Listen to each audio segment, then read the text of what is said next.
écoutez le podcast de So Sweet Planet, un site et un podcast indépendant. Je suis Anne Greff et je vous propose des interviews autour des thèmes environnement, culture et droits humains. Si ce podcast vous plaît, merci de soutenir mon travail à partir de 3 € par mois sur Patreon. Vous trouverez le lien dans le descriptif de cet épisode.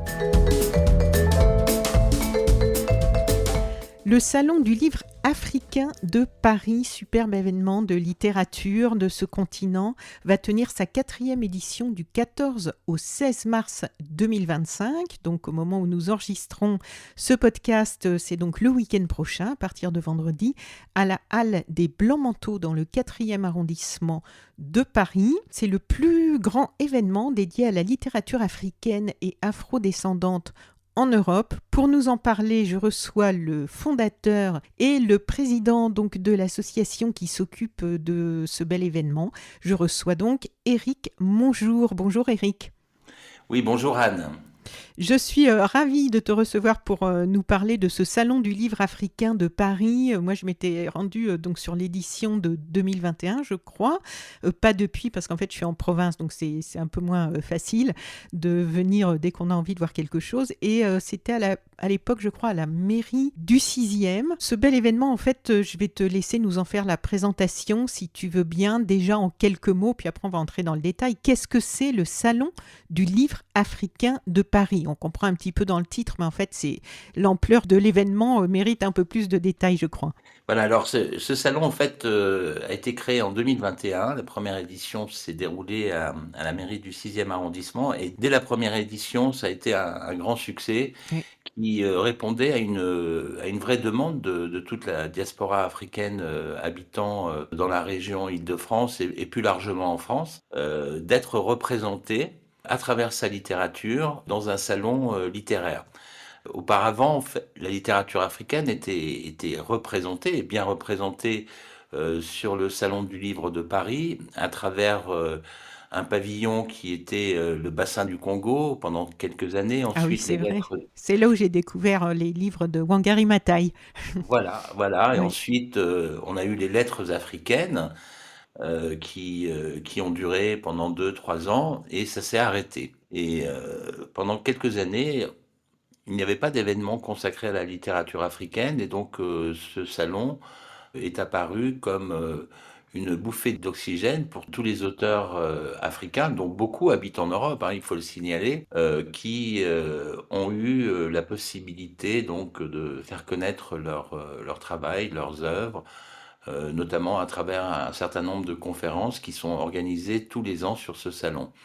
Alors, on a organisé ce salon à la mairie du 6e arrondissement pendant 3 ans, et cette année, nous avons un nouvel espace qui s'appelle la Halle des Blancs-Manteaux, qui est en plein cœur du Marais. C'est un très bel espace qui est grand et qui permet d'accueillir plus de monde, puisqu'on était un peu limité en termes de fréquentation dans la mairie du 6e arrondissement, bien que les salles étaient grandes. Oui, c'est vrai.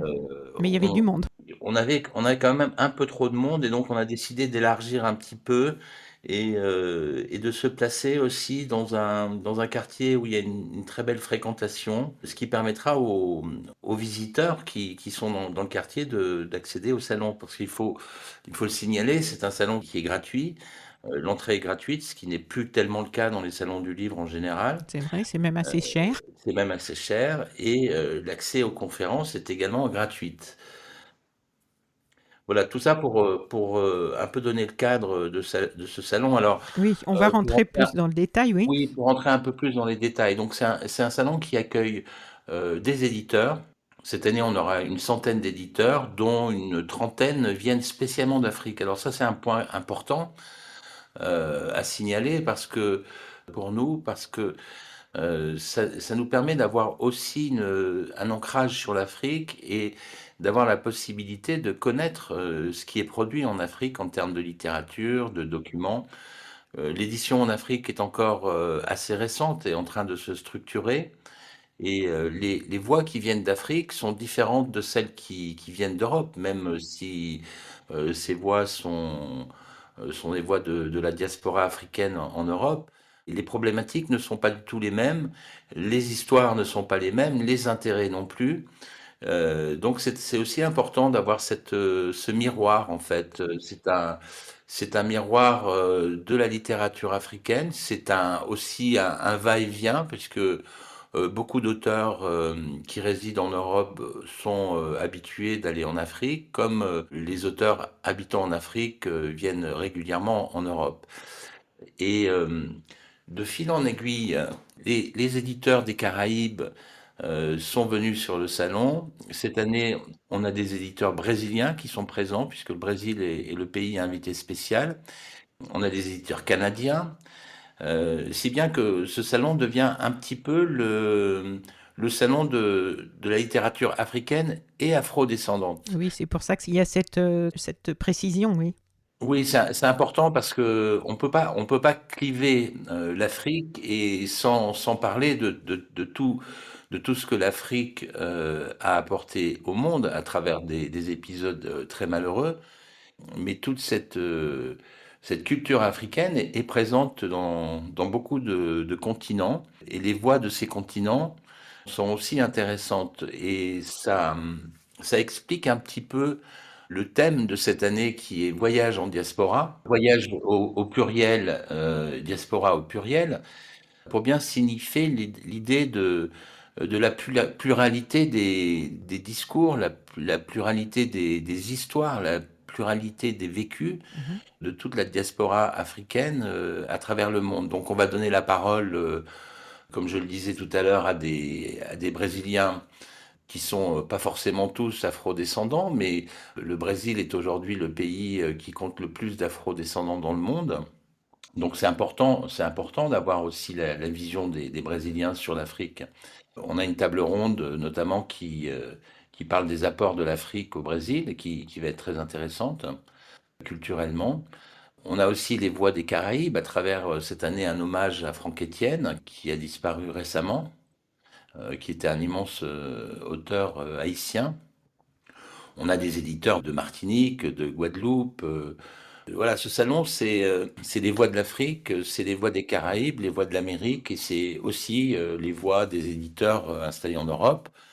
Certains éditeurs sont des éditeurs emblématiques, je dirais, qui ont été les premiers à s'intéresser à la littérature africaine, qui sont Présence africaine, pour citer le plus ancien.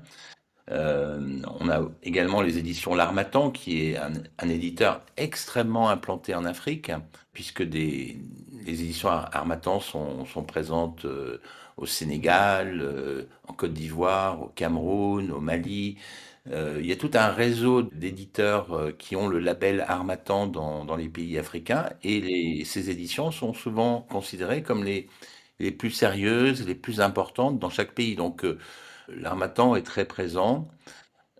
Nous avons aussi Cartala, qui est un éditeur historique. Au départ, l'Harmattan et Cartala étaient la même maison éditoriale. Ils se sont séparés, donc là, ils seront présents également. On a aussi la collection Continent Noir de chez Gallimard, qui fête ses 25 ans.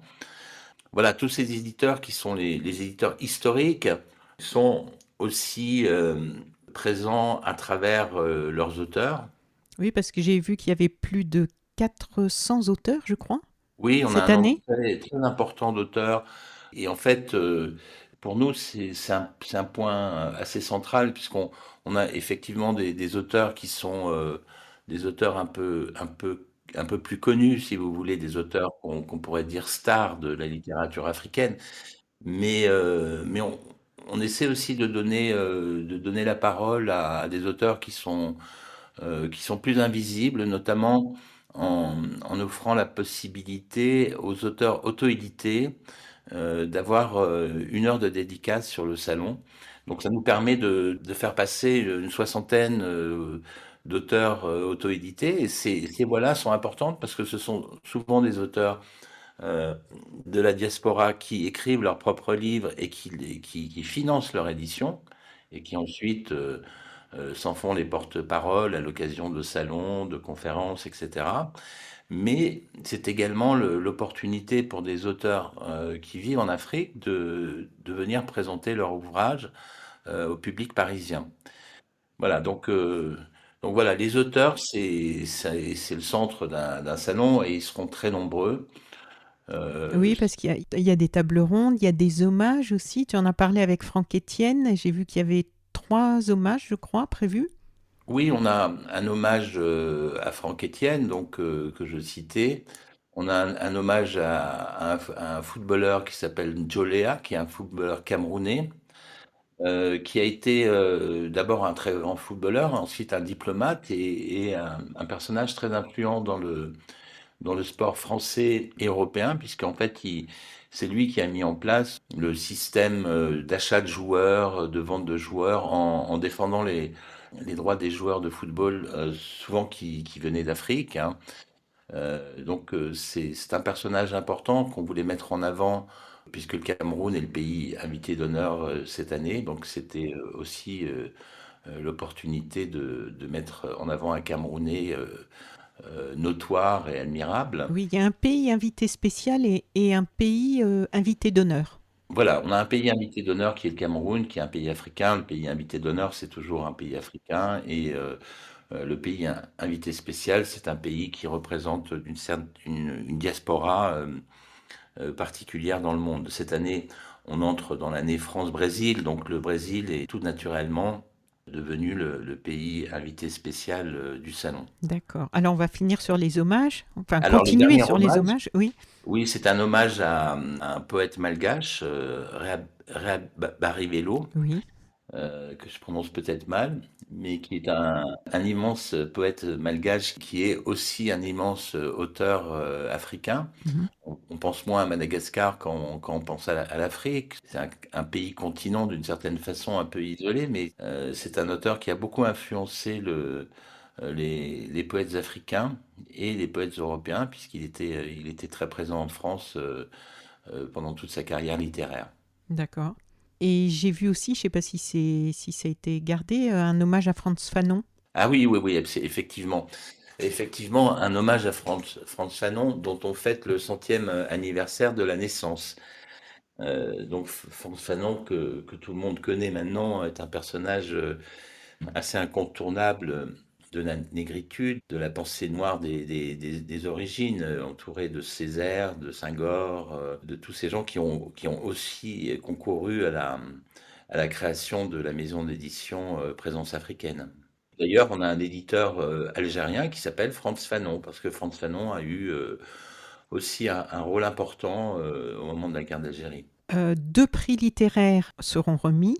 Oui, alors on a deux prix littéraires depuis déjà 2 ans. Le prix le plus important est le Grand Prix d'Afrique noire, qui s'appelle maintenant le Grand Prix d'Afrique. Ça a été un des premiers prix littéraires qui a été consacré à la littérature africaine et qui a honoré la plupart des grands éditeurs africains. Ce prix a été repris récemment et relancé. Et nous avons donc ce prix qui est remis tous les ans sur le salon et qui cette année va être remis le samedi 15 mars. On a également le prix du beau livre africain Oui. De la euh, Maison de l'Afrique, j'ai vu. de la Maison de l'Afrique, oui, qui Mhm. est un prix qui a été lancé l'année dernière. Ça sera donc la deuxième édition. Oui. Et c'est un prix qui couronne, pardon, les beaux livres sur l'Afrique, qu'ils soient produits en Europe, en Amérique ou en Afrique. C'est un prix important parce que le beau livre n'est pas encore très implanté en Afrique. Les éditeurs en général ne se lancent pas dans cette aventure parce que les beaux livres, ça coûte souvent un peu cher et ça demande des compétences techniques en termes d'impression, etc., qui sont à la fois compliquées et coûteuses. Et nous, à travers ce prix, nous voulons inciter les éditeurs africains à faire des beaux livres également pour concurrencer leurs homologues européens. Donc les beaux livres, ça peut être des livres d'art, culture, architecture, design, photo, cuisine, mode. Oui, exactement. Ce sont en fait, on pourrait dire que ce sont des livres en grand format, hein, parce qu'en général, un beau livre, c'est un livre de grand format où la photo et le design, le graphisme est important, comme le choix du papier. Enfin, on est sur des critères assez particuliers. C'est un autre monde, mais c'est intéressant parce que Un beau livre, c'est aussi la transmission de la culture et du patrimoine d'un continent. Oui, puis c'est une mise en valeur aussi pour ceux qui sont sur place et qui le vivent, mais aussi pour les personnes d'autres cultures. Exactement. Ouais. C'est important de faire connaître la culture africaine à travers les beaux livres. Mhm. On a, historiquement, on a eu beaucoup de beaux livres sur les masques, Oui. sur les animaux, sur les paysages africains. Et là, on a des beaux livres qui sont. Cette année, on a un beau livre sur les tresses, par exemple, sur les tresses Oui. africaines, Mhm. c'est un beau sujet aussi en termes de graphisme. Et on a des beaux livres qui nous sont arrivés, notamment des beaux livres sur. Je vous parlais des masques, on a un nouveau beau livre sur les masques, comme quoi c'est un sujet qui reste toujours important pour les éditeurs. Alors la journée de vendredi, en fait, le 14, le salon est ouvert au public dès le 14 ou parce que j'ai vu que la journée du vendredi était en fait un rendez-vous assez important pour les professionnels. Oui, alors le vendredi est traditionnellement une journée où on a à la fois des professionnels et le grand public. En fait, les professionnels viennent le matin D'accord. et ont des conférences aussi sur l'après-midi. Et le public n'arrivera qu'à partir de 13 heures pardon, de 15 heures sur le salon.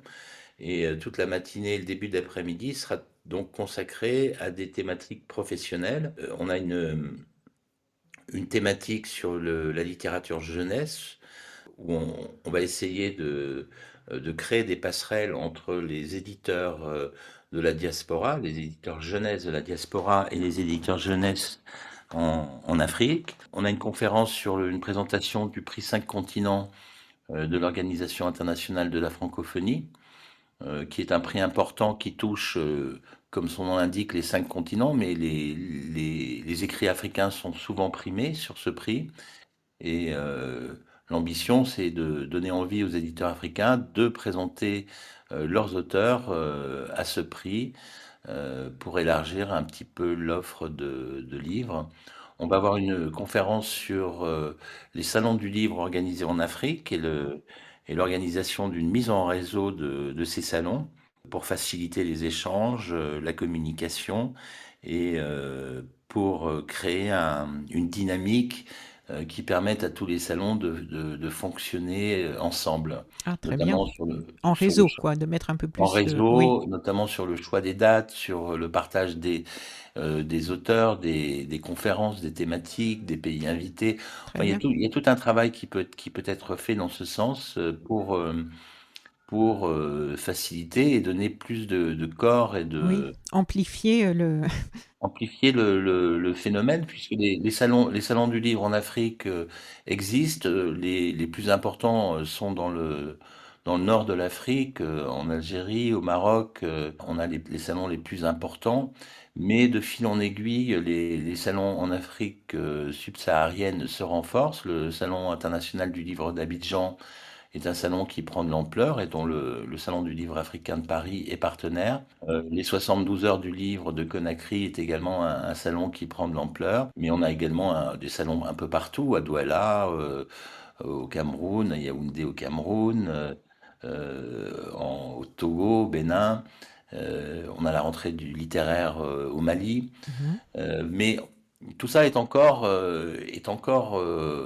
au stade je dirais pas de démarrage, parce que beaucoup de ces salons existent depuis très longtemps, mais progressivement, ils se professionnalisent et leur ambition, c'est de donner à lire en Afrique, de faire en sorte que le public africain soit réceptif à la littérature, parce que la littérature est présente en Afrique à travers ses auteurs, mais moins à travers ses acheteurs, puisque le livre est cher en Afrique.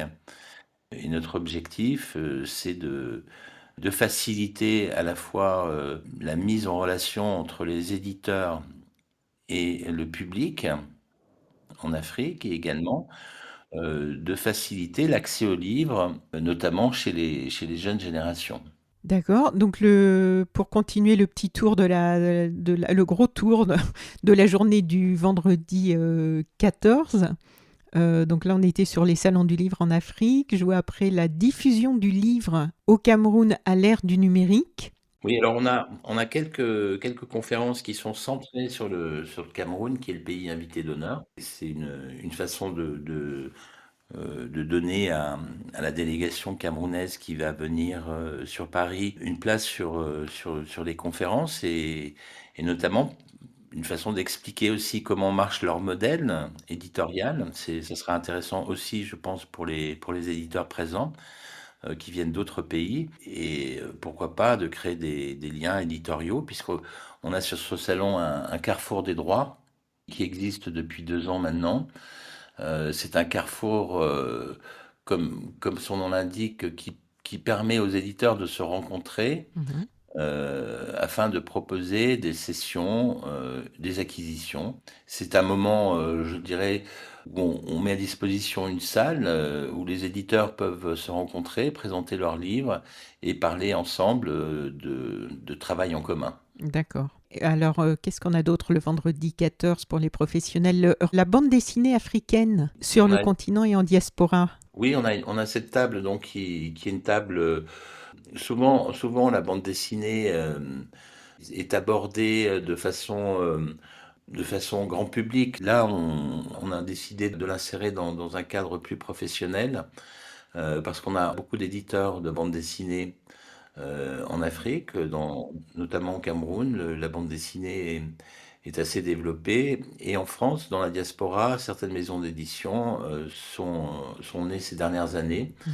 Et dans le cadre de cette thématique qu'on a de mettre la diaspora en avant, on va essayer de créer aussi des passerelles entre les éditeurs africains et les éditeurs européens, dont les éditeurs français. D'accord. Et je vois à 17 heures, il y a aussi une lecture poétique d'un groupe musical de rap. Oui, c'est ça, oui. À travers ce panel sur ce groupe musical qui a sorti un livre de poèmes qui sont plus de l'ordre du slam, hein, on est dans l'ordre du slam, on va donner à entendre des lectures. On a d'autres lectures qui sont prévues pendant le salon, mais c'est important aussi de donner au texte sa musicalité à travers ces événements.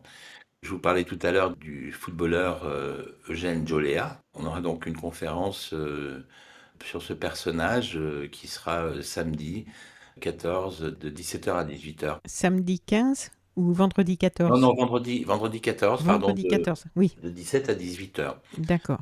Donc on ne peut pas entrer dans le détail de chacune Oui, bien sûr, des oui. parties, mais pour quand même donner une idée à nos auditrices et auditeurs, je vais survoler dans la salle Ferdinand Oyono le vendredi 14, donc toujours pour les professionnels. Il y aura aussi un rendez-vous Quelle dynamique pour une meilleure promotion du livre au Cameroun, donc le pays invité d'honneur. Le livre audio un levier pour la promotion de la littérature africaine. De 16 heures à 17 heures, les romancières du Sud ou la quête de liberté. Et puis une présentation en avant-première du livre hommage à Eugène Joléa. Donc c'est une journée qui s'adresse aux professionnels et qui leur permet en fait peut-être de créer des projets ensemble aussi. Oui, en fait, toutes ces conférences, c'est à la fois apprendre des choses qu'on ne connaît pas, mais c'est aussi se rencontrer et faire connaissance. Oui. Euh, Parce que on a remarqué que les éditeurs ne travaillent bien entre eux que quand ils se connaissent physiquement, Mhm. quand ils ont la perception de l'autre, parce que monter un projet éditorial à plusieurs éditeurs, ça demande avant tout d'avoir l'occasion de se parler. Et donc, nous, c'est ce qu'on essaye de proposer, de mettre en avant sur le salon. La facilité d'échange. Alors après, ces éditeurs se rencontrent sur le salon pendant les 3 jours, mais là, ils sont dans je dirais, dans un cadre qui est plus professionnel, et donc c'est tout à fait bénéfique pour eux. Oui. Avant de parler du programme des plus grand public, là, le samedi 15 et dimanche 16, avec tout un tas de beaux Oui. rendez-vous aussi, en fait, il est né comment ce festival, ce salon, j'ai envie de dire festival, parce qu'en fait, il y a tellement d'activités, d'événements, de rencontres de Bien. personnes et d'artistes que... Alors, ce salon est né de la volonté de remettre en avant Oui, la littérature africaine qui était absente depuis plusieurs années sur Paris. Et donc, c'est un peu sa justification première, hein. Les demandes étaient là. Moi, personnellement, j'organisais auparavant un salon du livre russe. Donc, je suis passé de la littérature russe à la littérature africaine. Je dirais pas tout naturellement parce que ce sont littératures un peu différentes, mais en même temps, le point de rapprochement, c'est que ce sont des littératures importantes, mais qui sont peu mises en avant. Euh, en France, on a un beau festival qui est le Festival America qui a lieu tous les 2 ans, je crois, à mm, Vincennes, mm. qui parle de littérature du continent américain. Mais mais voilà, ces littératures-là, ce sont des littératures importantes qui méritent un espace propre et une dimension qui les met en avant. Parce qu'autrement, euh, les, les pays sont un peu noyés dans les grands salons du livre. Et le fait de leur donner un cadre qui leur permet de s'exprimer, c'est important. Et alors, est-ce que je peux te demander, si c'est pas indiscret, toi, quel est ton parcours? Comment tu t'es trouvé relié à ce salon et à être motivé pour le porter comme tu l'as fait? Qu'est-ce qui te lie à ce continent, en fait? Est-ce que tu as Ben, des liens ou pas du tout? En fait, je suis né à Madagascar, donc j'ai j'ai une attache d'enfance avec l'Afrique. J'ai vécu longtemps au Sénégal. Et ensuite, j'ai travaillé pendant longtemps sur des projets humanitaires en Afrique. Donc, c'est un continent que je connais bien, D'accord. que j'apprécie et dont j'apprécie les différents ressortissants, parce qu'on parle de l'Afrique, c'est plutôt des Afriques qu'il faut Bien parler, parce sûr, que oui. chaque pays est différent. Euh, et mon expérience dans le domaine de l'édition et dans l'organisation des salons ont fait que j'ai pu mettre en place cette organisation qui demande en fait avant tout au départ la confiance des éditeurs, puisque ce sont les éditeurs qui amènent des auteurs sur Mm. un salon. Oui. Et le fait d'avoir organisé des salons auparavant m'a permis d'avoir ces contacts-là et de lancer ce salon assez rapidement. Oui, le monde littéraire ne t'était pas étranger non plus. Non, non plus, non plus, non. J'ai travaillé une dizaine d'années dans l'édition. Donc voilà, c'est un univers que je connais bien et dont je connais un certain nombre d'interlocuteurs qui sont importants quand on se lance dans cette aventure. Oui. Alors, on parle un petit peu des rendez-vous qui sont proposés, parce qu'il y a plein de rendez-vous qui ont l'air passionnants, je trouve, sur le week-end, là, pour le samedi et le dimanche. Et alors, en plus, c'est très riche et très dense, hein. Oui, c'est très dense. On a une conférence toutes les heures. Alors, ces conférences balaient différentes thématiques, hein. On a la politique, on a l'économie, on a l'écologie, on a la littérature, on a les droits sociaux, les droits des femmes, on a un peu de littérature jeunesse. Voilà, on essaye de couvrir des champs assez larges et de ne pas non plus se concentrer totalement sur la littérature. C'est un salon qui se veut ouvert sur les problématiques qui touchent le continent africain et les diasporas afrodescendantes et qui ne veut pas s'enfermer dans la littérature pure. Voilà, donc c'est la raison pour laquelle on a des programmes assez diversifiés. Alors, sur la journée du samedi, je vais te citer quelques conférences. Une conférence sur la violence faite aux femmes en temps de guerre. Oui. C'est un sujet qui est important, dont on parle beaucoup en ce moment avec les événements du Congo. Ensuite, on a un sujet sur la jeunesse africaine de la diaspora. Politiquement, c'est un sujet important aussi, puisqu'on est dans une période où tout le monde dit un peu tout et n'importe quoi sur l'immigration, etc. Là, ça permet de recadrer un petit peu Mhm. les débats où on a des intervenants de qualité qui sont à la fois des gens qui travaillent dans des lycées, des gens qui travaillent dans des agences de recrutement, des gens qui sont des sociologues de la jeunesse. Voilà, on est sur des analyses un peu plus intellectuelles que ce qui nous est proposé. Oui, On ça a va faire du une, bien. voilà, on a une conférence sur les soldats noirs pendant les deux dernières guerres. Bon, c'est un sujet qui a été déjà abordé, le sujet des tirailleurs sénégalais, Oui. mais là, on est collé sur une actualité littéraire avec des livres qui sont sortis récemment sur ce sujet et qui vont donner peut-être une autre dimension, un autre axe, puisqu'on parle des soldats africains dans les camps. C'est un sujet qu'on n'a pas souvent traité. Quand les soldats sont prisonniers dans des camps de concentration, dans des camps de guerre, voilà, quelles sont leurs conditions de vie. On s'éloigne un petit peu des films qu'on a vus sur les tirailleurs sénégalais pour aborder des sujets qui sont complémentaires mais qui sont un peu différents. On a une table ronde sur la France-Afrique et sur la politique actuelle de la France en Afrique et particulièrement au Sahel, qui va être intéressante. On a parlé de cet hommage à Frantz Fanon. On a une très belle table sur le colonialisme chimique. Qu'est-ce qu'on entend par colonialisme chimique alors? En fait, c'est une table qui est composée d'écologistes brésiliens, d'écologistes venant de Martinique et qui vont raconter un peu ce qui se passe dans leurs pays respectifs, notamment avec l'utilisation excessive et maladroite de produits phytosanitaires Mm. qui sont des risques pour les populations. Et le discours, c'est un peu, voilà ce qui se passe chez nous et de dire, voilà, méfiez-vous de ce qui va vous arriver en Afrique, parce que pour l'instant, en Afrique, on est encore beaucoup sur une agriculture traditionnelle. Mais progressivement, les Chinois, les Indiens achètent des terres et commencent à faire de l'agriculture intensive avec tous les risques que ça peut représenter pour les sols, pour la population, pour l'écologie, pour la faune. Oui. Voilà, donc c'est une table qui est importante sur un sujet qui est également important.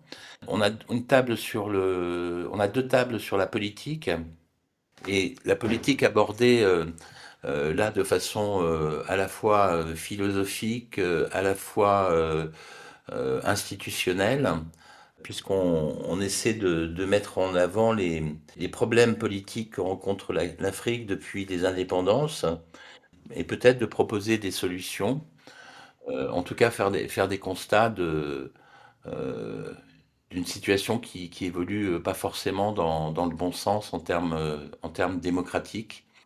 Alors que actuellement l'Afrique est un continent qui est extrêmement jeune, dont la population ne cesse de se rajeunir, et cette population qui est connectée en permanence sur les réseaux se rend bien compte que voilà, ça se passe pas bien et il faut changer les choses. On a également une conférence plus littéraire sur un livre paru chez Continent Noir qui met en présence trois auteurs importants, Ananda Devi, Annie Ferré et Sami Chak, qui vont présenter leur dernier ouvrage.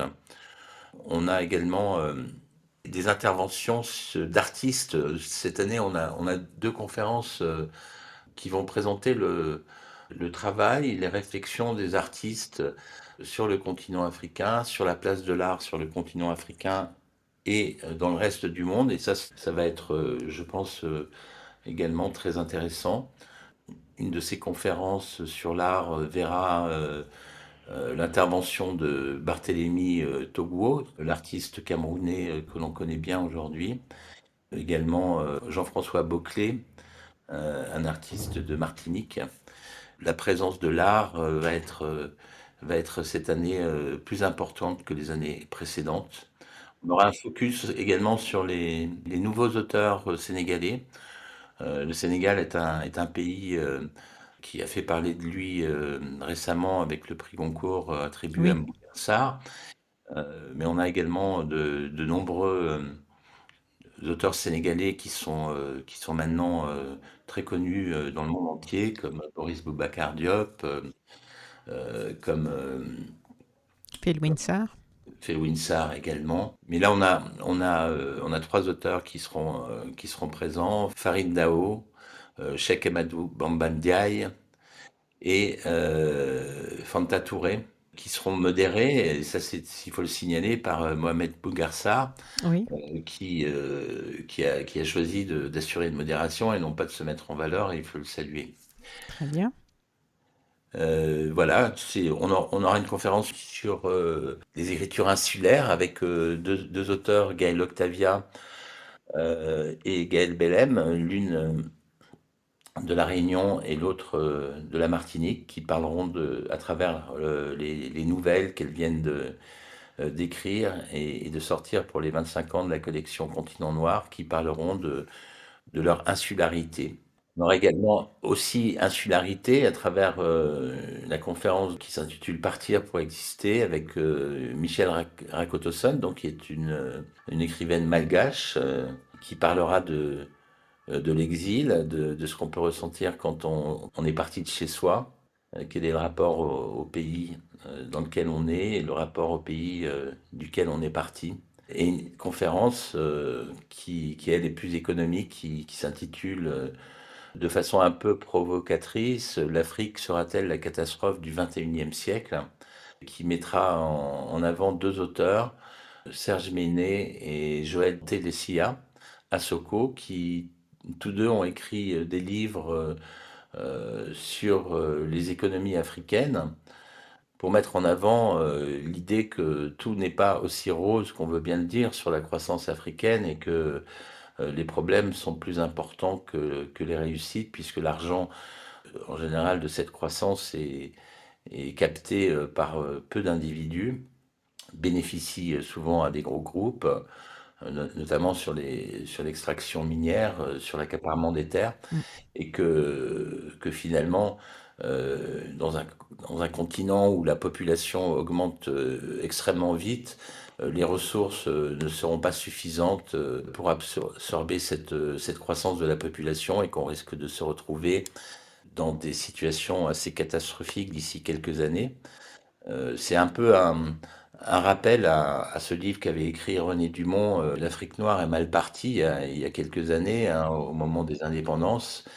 Et depuis, même si on assiste à un développement urbanistique très important en Afrique, la construction à tout va, au niveau du secteur industriel et du secteur agricole, on est encore très très très en retard. Et, euh, et je dirais qu'au niveau de l'écologie, la destruction est de plus en plus active. Donc voilà, c'est un peu le côté un peu pessimiste de cette conférence, mais en même temps qui est importante parce il faut ouvrir aux vrais problèmes. Ensuite, on a une conférence sur la démocratie et l'alternance. C'est un sujet abordé par trois auteurs, Geneviève Gotzinger, qui est l'ancienne présidente de RFI, Pierre Dagbo Godet, qui est un auteur ivoirien qui a écrit un livre sur Aristote, la politique et l'exercice du pouvoir en Afrique. C'est intéressant parce que voilà, on fait appel aux anciens pour voir qu'est-ce qui pourrait être amélioré sur le panel politique africain, Oui. le fonctionnement du système politique. Et on a également le représentant, le directeur d'un collectif qui s'appelle Tournons la page, qui est un collectif qui est présent dans un certain nombre de pays africains, qui milite pour l'alternance et la démocratie. Voilà pour la journée du samedi. C'est une journée dense, c'est la plus dense du salon, avec à ce stade une grande partie des conférences qui sont déjà complètes. Mhm. Et le dimanche, Ça doit faire plaisir de voir que tout ce qui a été travaillé en amont, ça répond visiblement bien à oui, des bien sûr, attentes. Hein. ça fait extrêmement plaisir de voir que le public et que l'intérêt du public est là pour être présent sur ces Oui. conférences. Mais quand tu dis complète, parce que comme c'est entrée libre, c'est-à-dire que les gens réservent ou Oui, ils comment? s'inscrivent sur le site, oui. Ok, donc pour les personnes qui nous écoutent et qui souhaiteraient venir pour ne pas se trouver devant une porte close parce que c'est complet, il faut qu'ils voient. Je vais mettre le lien, je vais mettre le Oui, en fait, vers votre site sur la internet. page programme du site, on a des liens pour s'inscrire aux conférences. Quand les D'accord. conférences sont complètes, ces liens ont été enlevés. Ok. Donc voilà, les conférences qui ne sont pas complètes peuvent être réservées. On n'est pas sur des salles gigantesques, on est sur des salles d'une cinquantaine de places, donc elles se remplissent assez rapidement. Quelques mots du dimanche? Oui, alors sur le dimanche, pays invité d'honneur, le Cameroun, une conférence sur le ndop, qui est un tissu camerounais que l'on pourrait dire spirituel, qui est un tissu qui existe depuis très longtemps, bien avant le wax, puisque le wax a été importé assez récemment en Afrique. Donc c'est un tissu qui est tissé et qui représente à travers un certain nombre d'icônes, souvent animalières, les divinités camerounaises. Et donc cette conférence est donnée par un historien de l'art et une journaliste culturelle qui vont nous présenter les caractéristiques de ce tissu. On aura donc un hommage au poète Jean-Joseph Rabéa Rivello, qu'on prononcerait en malgache Rabéa Rivelou, parce que le O se prononce OU en malgache, qui est donc un poète classique malgache. Une présentation ensuite d'une revue qui vient de se lancer au Cameroun, qui s'appelle la revue La Nouvelle Pensée Africaine, revue internationale des sciences, culture et patrimoine. Donc c'est une revue qui met en avant euh, les cultures et patrimoines africains. Et son fondateur nous fera une présentation. Nous aurons également une conférence sur la littérature du Zimbabwe, Oui. qui sera intéressante. C'est la première fois que cette littérature est présentée sur le salon. Une conférence sur un livre écrit par un auteur important du Cameroun qui s'appelle Eugène Ebodé, qui vient de sortir donc Zamzam, un livre en forme de conte qui sera présenté donc durant l'après-midi de ce dimanche. Suivra un hommage à Franck Etienne, dont on a parlé tout à l'heure, avec, avec des auteurs qui l'ont bien connu, comme Garda Gadostin, qui était une de ses élèves, Louis-Philippe d'Alembert, que l'on connaît bien, Valérie Marin-Lamellé, et Rodney Saint-Éloi, qui est à la fois auteur et éditeur chez Mémoire d'Encrier, qui est un éditeur important de la littérature haïtienne, mais pas que, dans le monde. Nous aurons également un hommage aux fondements et aux fondateurs de la littérature camerounaise, avec comme intervenant Emily Boom, qui est une autrice maintenant connue en France pour nombre de ses titres, dont le dernier qui s'appelle Le rêve du pêcheur, édité chez Gallimard. Euh, on aura à nouveau Eugène Ebodé, qui, comme je vous le disais, est camerounais. Gaston Polefa, qui est également camerounais. Romuald Fonkoua, qui est un professeur de littérature. Et Priscilla Manjo, qui est également une autrice camerounaise de notoriété mondiale. Suivra une conférence sur le Brésil africain, dont on a parlé tout à l'heure, avec des auteurs à la fois brésiliens et un auteur ivoirien qui a écrit un livre qui s'intitule Africanisme et africanité au Brésil. Voilà, ça nous permettra de faire le point sur les apports de l'Afrique au Brésil et également d'aborder la situation des afro-descendants au Brésil qui sont parfois un peu mis à l'écart du système politique et traditionnel brésilien. Suivra la remise du prix du beau livre africain, une conférence sur les actions de résistance d'artistes africains et leur vision de ce que l'art africain apporte au continent, mais également à la transmission des valeurs de la culture africaine à travers le monde. C'est donc la deuxième conférence qui portera sur l'art et qui sera modérée par une journaliste très impliquée dans ce domaine qui s'appelle Hortense Assaga. Oui. Et je vois Euh, qu'il y a Véronique Canor aussi qui sera présente lors de oui, ce... Oui, Véronique Canor, oui, qui sera présente. Citons également Angelo Dan, qui est ambassadeur du Bénin en France, qui a écrit un livre sur la restitution des biens culturels entre la France et le Bénin, et Karine Bahanag, qui a écrit un livre intitulé Danser au féminin en Afrique. Tous ces livres ont été édités par Présence africaine. Et oui, ça, la célèbre maison d'édition oui, oui, mythique. Oui. oui, c'est un point important que Mm. ça me permet d'en parler.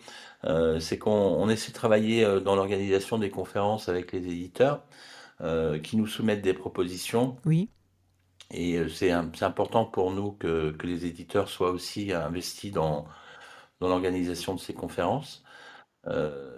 Ça leur permet de mettre en avant les titres qu'ils ont fait paraître dans l'année et en même temps d'être présent en termes éditorial, parce qu'en fait, chaque éditeur a une politique éditoriale qu'il peut défendre à cette occasion.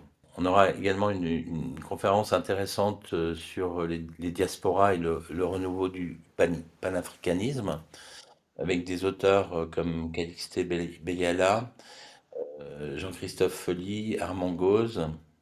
Voilà, des auteurs qui portent des voix singulières, des voix engagées et qui pourront discuter de ce sujet qui reste un sujet dont on n'a pas fini de faire le tour, puisque le panafricanisme, qui est né un peu avant les indépendances, mais surtout qui s'est développé au moment des indépendances, doit aujourd'hui être repensé, hein, vu les échecs de toutes les politiques africaines depuis cette période. Aujourd'hui, on a très peu d'États qu'on pourrait considérer comme démocratiques en Afrique. Et c'était pas l'ambition des précurseurs. Donc voilà, il faut remettre un peu le chantier en marche. Et les voix des diasporas sont importantes pour cela. On aura une prestation poétique d'un grand poète qui s'appelle Nimrod ensuite. Et enfin, une conférence sur l'implication des auteurs camerounais de la diaspora en France à travers leurs différentes interventions sur la scène culturelle française. Voilà, ça c'est aussi un clin d'œil au Cameroun qui est donné à travers cette conférence. On a fait le tour du programme, je pense, là. oui. Donc pour nos auditrices et auditeurs qui écouteraient, qui vont aller voir sur le site les conférences qui seront encore ouvertes à la réservation ou pas, du coup si les conférences qui les intéressaient ne sont pas ouvertes, qu'est-ce qu'ils vont trouver en arrivant sur place? Donc des stands d'éditeurs, 400 auteurs qui vont être répartis sur les 3 jours pour faire des dédicaces, des rencontres. Oui, Les hommages, il y a plein de choses à voir tout le week-end aussi en dehors des tables rondes quoi, et de rencontres surtout. oui, oui, en fait, le public aura donc la possibilité d'aller vers les livres. Je pense particulièrement aux livres jeunesse qui seront très présents sur le salon. On a une Oui, dizaine d'éditeurs qui seront là, qui vont proposer des livres de jeunesse adaptés aux familles diasporiques, puisque les personnages, les histoires sont liés à l'Afrique, c'est important. Beaucoup de visiteurs viennent pour faire l'acquisition de livres de jeunesse sur le salon. Aussi beaucoup de livres qu'on ne trouve pas en librairie parce que là on a vraiment des éditeurs spécialisés, on a des éditeurs africains donc leurs livres on ne les trouve pas en librairie oui, c'est ça, c'est ce que je voulais en dire tout France. à l'heure quand tu parlais de ça, du fait qu'il y ait des éditeurs africains là, qui font le déplacement pour être présents sur le salon. Donc ça permet d'acquérir, parce qu'après, bon, il y a peut-être des solutions pour faire venir en ligne, mais là, on peut avoir directement acquérir des livres qu'on ne trouve pas d'habitude dans les librairies ici.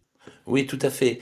Ça, c'est un point important de ce salon, c'est que le public vient chercher des livres et des livres qu'il a du mal à trouver quand il va dans une librairie de quartier. Bon, effectivement, aujourd'hui, on peut commander tous les livres sur Internet, mais c'est pas la même chose que d'aller rencontrer les éditeurs qui les ont édités, d'aller rencontrer les auteurs qui les ont écrits.